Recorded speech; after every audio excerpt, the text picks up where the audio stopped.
Education ऐं research YouTube channel में भले कर। अॼु असां क्लास पहिरीं जो सबक़ु 12 पढ़ंदासूं। असांजो कुटुंब। अम्मा सुबुह सवेर उथी धणी सुगोरे जी इबादत कंदी आहे। असां लाइ नेरनि तयारु कंदी आहे। आऊं ऐं अधी सूरत सवेर उथंदा आहियूं। ॾंदुण करे हथ मुंहुं धोईंदा आहियूं। नेरनि करे स्कूल वेंदा आहियूं। अम्मा घर जी सफ़ाई सुठाई ऐं रध बचाव कंदी आहे। बाबा कम ते वेंदो आहे। असीं स्कूल खां मोटी घर ईंदा आहियूं।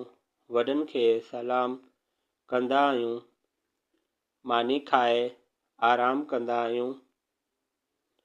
आऊं ऐं अधी हिक ॿिए खे सबक़ु यादि कराईंदा आहियूं ऐं गॾिजी रांदि कंदा आहियूं। अम्मा असांखे पढ़ण लिखण में मदद कंदी आहे। अधी सूरत ऐं आऊं खेसि घर जे कम में हथ वंडाईंदा आहियूं। असांखे ॾाॾी बाबा ऐं अम्मा प्यारु कंदा आहिनि। असीं बि संदनि इज़त कंदा आहियूं। ॾाॾी असांखे राति जो सुठियूं आखाणियूं ॿुधाईंदी आहे। असीं सभु पाण में प्यार ऐं मोहबत सां रहंदा आहियूं। चैनल खे सब्सक्राइब कंदा जीअं तव्हांखे वधीक ॼाण मिलंदी रहंदी।